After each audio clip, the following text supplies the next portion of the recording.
हाँ जी, नमस्कार। नमस्ते। क्या आप अदली चैनल से बोल रहे हैं? हाँ, अदली पुरुष चैनल से मैं बोल रहा पुरुष हूँ। जी, चैनल से। जी, जी, बोल रहा हूँ। जी, मैं प्रदीप विश्वकर्मा बोल रहा हूँ, कहाँ से? महारतपुर से। ठीक। मेरा एक क्वेश्चन है आपसे। मैं एक सवाल पूछ रहा हूँ, उसका मुझे उत्तर दीजिए कि ये जो लोगों ने त्योहारों का, जैसे कि ये रक्षाबंधन त्योहार हो गए और बाकी त्योहार हो गए, इसको सामाजिक तौर पर त्योहार ना समझकर बिज़नेस, जैसे कि इसको व्यवसाय बना दिया गया है, इसके बारे में आप क्या कहना चाहेंगे? क्या अपनी राय देनी चाहेंगे? थोड़ा-सा ये स्पष्ट करिए कैसा व्यवसाय बना दिया गया है मतलब? व्यवसाय जैसे कि रक्षाबंधन त्योहार, ये त्योहार सामाजिक तौर पर क्या था और आज के समाज में क्या होता जा रहा है?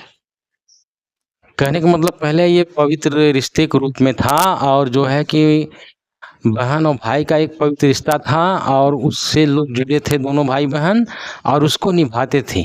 आप ऐसा कहना चाह रहे हैं और फिर आज के समय में लेने-देने की बात होती है अब। जी, क्या जी, कहना है? जी हाँ।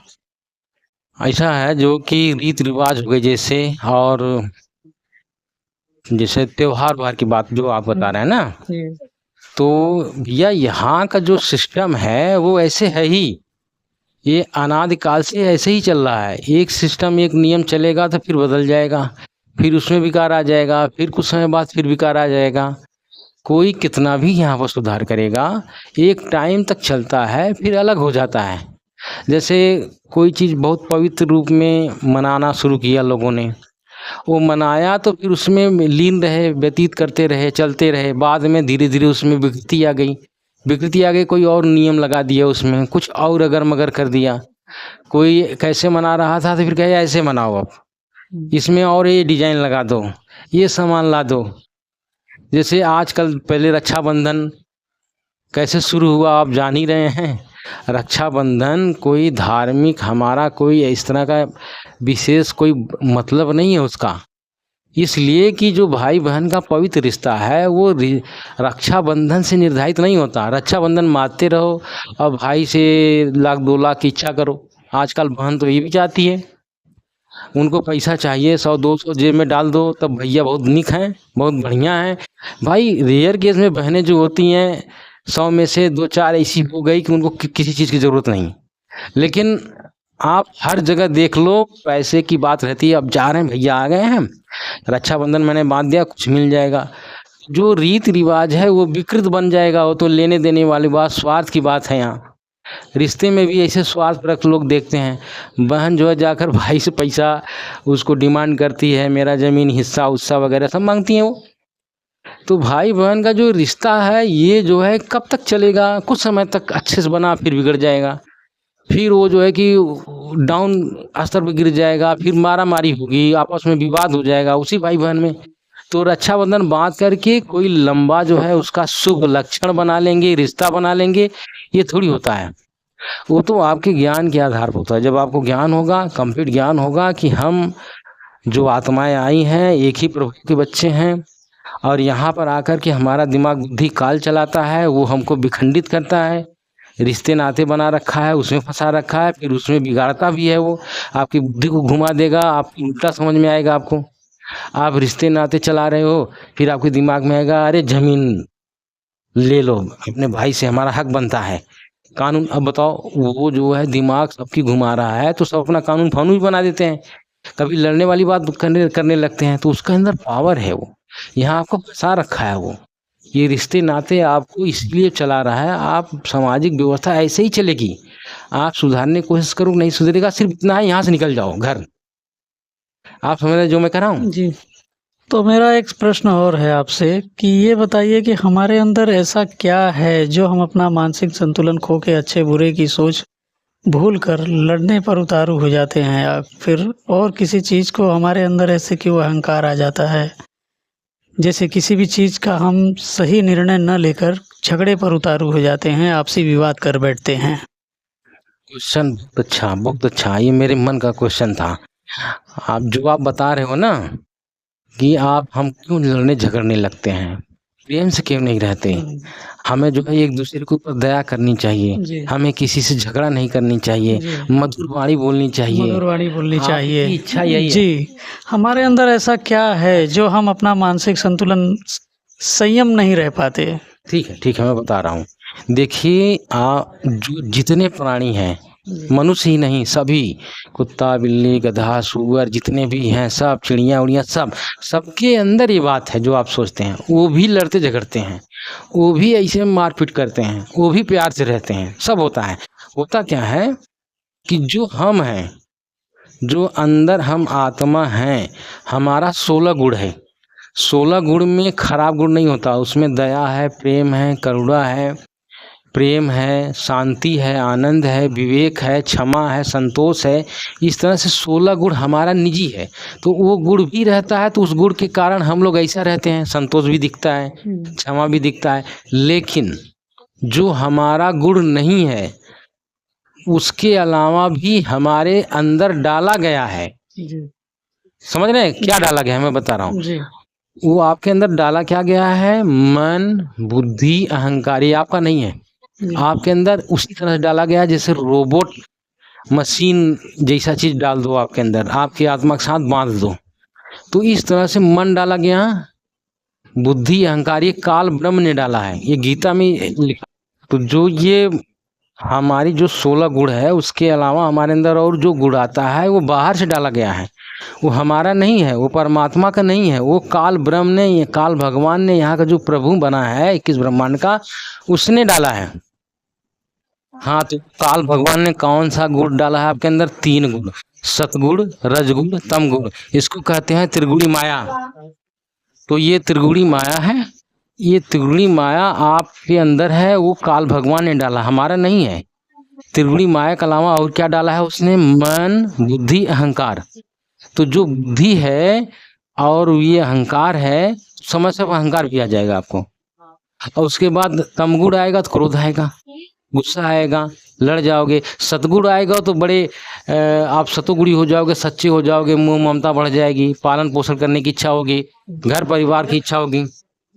समझ रहे हैं? जी जो सतगुण है, जब सतगुण उसका भारी होगा तो सतोगुणी हो जाएंगे, अच्छे से व्यवहार करेंगे, मोह ममता रहेगी। अच्छा, रजोगुण हो जाएगा तो 10-20 शादियाँ करने की इच्छा होगी, उसके बाद फिर कहोगे घर बना ले, मकान बना ले। ये रजोगुण का प्रभाव है। तो इसमें भी कुछ गुस्सा आएगा, क्योंकि वहाँ भी आपकी कमी होगी, कहीं कोई लूटेगा, कोई ठगेगा, सामान खरीदने जाओगे वगैरह वगैरह, हर जगह वहाँ तमोगुणी बैठा है। आप सतोगुणी हो गए, वो तमोगुणी वो लड़ जाएगा। आप तमोगुणी हो गए, वो सतोगुणी तब भी लड़ जाओगे। वो रजोगुणी हो जाएगा, इसके साथ हत्या और वगैरह ये सब भी हो जाती हैं। तो ये चीज़ें जो है ना, आपकी बुद्धि को ऐसे सोचेगी। तब जब सतोगुणी बढ़ेगा ना, तब बड़ा सच्चा हो जाएगा। बुद्धि कहेगी कि हाँ बहुत बढ़िया है, सच बोलो, किसी से ठगी मत करो, चोरी मत करो, हाँ पालन पोषण करो, गरीबों को खाना खिलाओ। ये सतोगुणी का प्रभाव हो जाएगा, बुद्धि ऐसे सोचेगी। तमोगुणी हो जाओगे तो विनाशक शक्ति आ गई, क्या करोगे? अरे दारू पियो, मुर्गा खाओ, मांस खाओ, फलानवा, ये जिसकी लाठी उसी की भैंस, सब छीन लो, ले लो, ये ले लो, ठग लो, चोरी कर लो, बेईमानी। तब ये तमोगुणी आ जाएगी। और रजोगुणी जब प्रभाव होगा तो फिर कहोगे यार 10 ठे शादी कर लें, 3-4 ठे, और इतने बच्चे हो जाएं, इतने जो है घर बना लें, इतनी सारी। तब आपकी बुद्धि ऐसे चलेगी। तो ये बुद्धि जो चलती है, ये सारी चीज़ इस तरह की बात जो हो रही ना, ये हमारा गुण नहीं है, ये है काल ब्रह्म का गुण। ये यहाँ रहेगा ही रहेगा, और ये तीनों गुण हटा नहीं सकता कोई। ये कहो शरीर में से निकल जाए, ऐसा आए ना, तो ये नहीं होता। तब ऐसा नहीं होता। समझ रहे हैं ना जो मैं कह रहा हूँ? जी हाँ। तो इस वजह से ये कभी खत्म नहीं होगा। ये खत्म कैसे होगा ये भी पूछे तो बताएं। हाँ, इसके लिए हम सिर्फ इतना पूछ रहे हैं कि कोई तो रास्ता होगा या तरीका जिस पर हमारे शरीर पर या हमारे दिमाग बुद्धि पर ये तीनों गुण हावी ना हो, इनमें हम एक संतुलन बना कर रखें। आप जो है संतुलन बनाकर कोशिश करोगे। सारे ऋषि मुनि तपस्वी तप करते रहे, योग करते रहे, फिर भी जाकर के कहीं अप्सरास फंस गए, कहीं रंभस फंस गए, कहीं शराब दे दिए, दुर्वासा ऋषि 56 करोड़ यादवों को नष्ट कर दिए, तो वो उनसे तो हुआ ही नहीं। ये चीजें रुकी नहीं, तो आप किस खेत की मूली हैं? आप कितनी हैसियत है बताइए हमें। नहीं, जैसे कि लड़ाई झगड़ों जैसी नौबत से हम दूर रहें, बस इतना संतुलन तो बना ही सकते हैं ना। हाँ, ये कोशिश करेंगे तो कुछ हद तक रुकेंगे, कुछ हद तक रुकेंगे, लेकिन ये बहुत समय तक फिर वैसे हो जाएगा। ये नहीं रोका जा सकता ये चीज़, लड़ाई झगड़ा होगा ही होगा। बमबारी हो रही है रूस रसिया से, और यूक्रेन से युद्ध हो रहा है, इजराइल से हो रहा है, पश्चिमी देशों सब युद्ध हो रहा है, हर जगह हो रहा है, हमेशा से हो रहा है। ये बहुत खतरनाक जगह आप रहते हैं, यहाँ ये गुण है, ये रहेगा। अब इसमें से जान बचाकर भागो कहाँ? परमात्मा के पास। परमात्मा जो है 21 ब्रह्मांड से पार, वो सतलोक में रहता है, वहाँ ये तीनों गुण नहीं है, मन बुद्धि अहंकार नहीं है।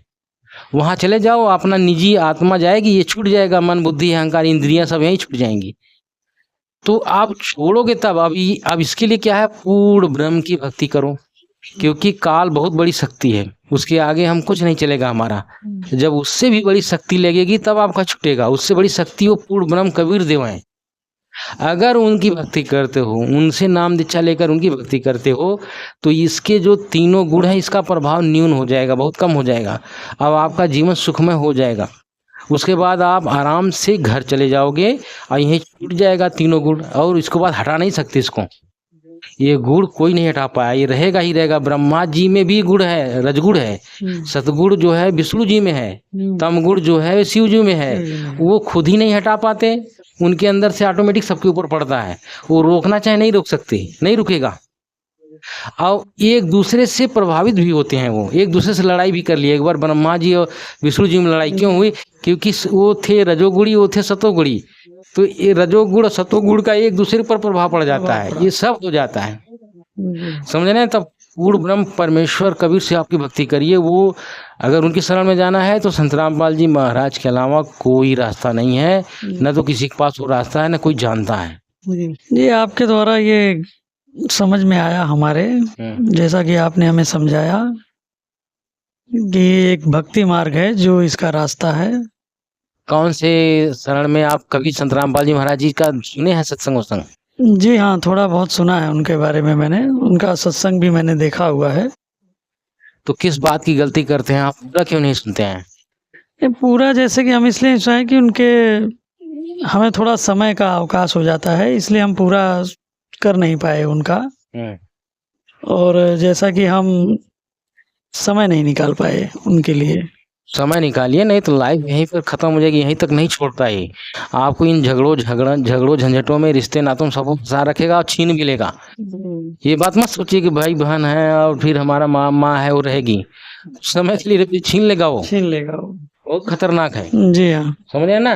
वो ब्रह्मा विष्णु शंकर को भी मृत्यु में डाल देगा, उनको भी 84 में जाना पड़ता है, किसी को छोड़ता नहीं वो।